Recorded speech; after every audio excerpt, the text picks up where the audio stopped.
What's up guys, thank you for joining me. I'm your host Sam, and today we're going over 5 camera accessories that I absolutely can't live without. But first I have a couple of announcements to make. If you're not into that sort of thing, then just skip ahead to this time right here. For everybody else, I got a new light, the Aputure Omron 200D, and I also bought the Light Dome Mini 2 softbox to go along with it, and it's been awesome. I'm really looking forward to doing a review of that, so stay tuned for that. I've also been sick for 5 days, which is why this video is a little bit late and why I sound weird, so I figured I'd just warn you guys that's why my voice sounds so weird. First on the list are these dust blower things. I have like 10 of these things, they're just awesome, but this giant one that looks like a rocket ship and is the same size as the palm of my hand is the best one I've ever owned. The little plastic tip doesn't come out of it. There's like a filter back here, so there's no dust. You're not blowing dust onto your lenses and filters. And this is the object in my camera bag that gets used the most other than my camera, because literally every single time I put a filter on or take a lens cap off or change lenses, this thing is getting used a couple times because you're gonna be blowing dust off the lens, the sensor, the filter, like whatever you're using. I can't say enough good things about having one of these in your camera bag, especially if you use prime lenses like I do. I just use it constantly and it helps keep my sensor and my lenses clean and fresh and working to the best of their abilities. Another pro tip with these things is if you're using it on your camera's sensor, make sure you're pointing the sensor towards the ground and blowing the air up into the sensor so that the dust is falling out. If you're shooting the air down into the sensor, you may be shooting the dust further into your camera, and you definitely don't want to be doing that. Next up on the list are ND filters, and namely variable ND filters. I like normal ND filters, but I just don't personally own any of them. I own 4 different variable ND filters, and this is my favorite out of all of them. It's the Freewell Variable ND Non-Mist Edition. But what is an ND filter? Basically, it's just sunglasses for your camera, and a variable ND filter are sunglasses that you can adjust the darkness of on the fly.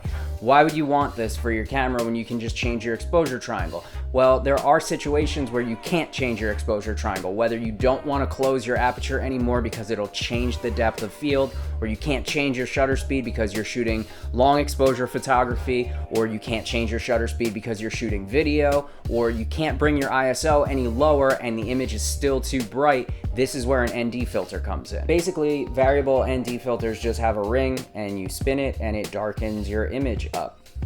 The Freewell ones are really good because they're not all that expensive. I think this was like $100 and the quality is there, so it doesn't really soften the image all that much. What you want to stay away from are really cheap variable ND filters because they will soften your image up dramatically. And while we're on the subject of filters, it's not the most important thing in the world. It's not like the be all end all, I can't live without it filter, but having a good CPL filter is really useful, especially if you shoot a lot of different reflective surfaces like water, cars, windows, architecture, things like that. Having a good CPL will cut down on the glare and make your colors look more vibrant. So I think that it was kind of a bad idea for me to neglect buying a CPL until literally right now. Number 3 on the list is having lighting that you can bring with you wherever you're going, whether it's continuous lighting like an LED panel that's rechargeable or a flash. Depending on whether you're shooting photo or video, having lighting available to you that you can change when you can't rely on what the ambient lighting is doing is immeasurably useful. I'll admit, when I first got my flash and I didn't really know how to use it, I hated all the photos that I got with it. I thought they all just looked like, hey, he used a flash, and I don't think anybody really likes that look. But once I started learning how to bounce the light off certain surfaces and using diffusion and things of that nature, I love pretty much all the photos that I get with this thing now. And on the topic of portable continuous lighting, this WeLight RGB light, it's like an LED panel on a Joby GorillaPod, gets used more than any other light that I own. I always use this thing for pretty much everything. Even if I'm just cleaning my lenses, I'll set this thing up at an angle and it's just perfect for getting light exactly where you need it without having to set up a bunch of wires and a big stand or something like that. You just pop this thing wherever you need it and it gets the job done every single time.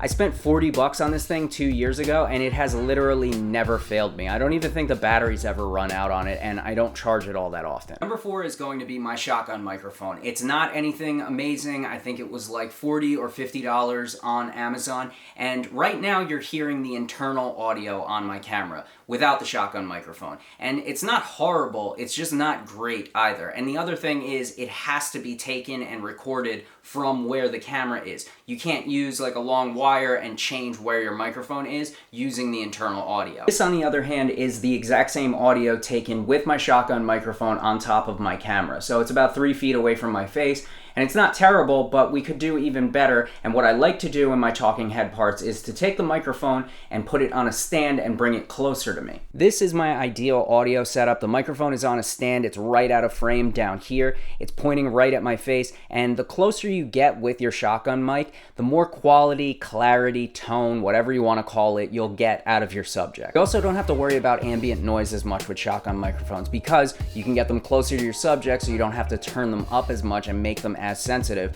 and they're also directional. So the microphone inside your camera is taking audio from everywhere. A shotgun microphone, however, is taking audio from whatever it's pointed at. Another added bonus to shotgun microphones are windscreens. So this thing is called a dead cat, and you put it over your microphone and it just cuts down on that rumbling noise that you get when you're shooting out in the wind, which is god awful. If you've ever shot out in the wind, you know what I'm talking about. Last but not least on the list of things that I can't live without when it comes to photo and video is this jacket, and I know that's super weird, so just hear me out. Basically, the logic goes like this. I want 110% of my attention to be on my camera and getting the best images humanly possible, especially in a professional situation where it means the difference between me paying my bills and me not paying my bills. So if any of my attention is on the fact that it's cold or it's windy or it's rainy, now we have an issue. If you're curious about what this exact jacket is, it's a Goodfellow jacket. I bought it from Target for $80. It's not real down, but it's super warm. It has like a million pockets, and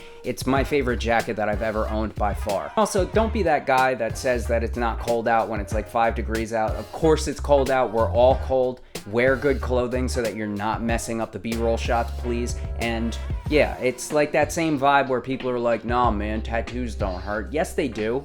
Of course they do. Why would they not hurt? Anyway, guys, if you got something out of this video, consider going down and hitting the like and the sub button. It means the world to content creators like me. Thank you for joining me on another episode of Sam Has a Spending Problem, and I'll see you guys in the next one. Bye.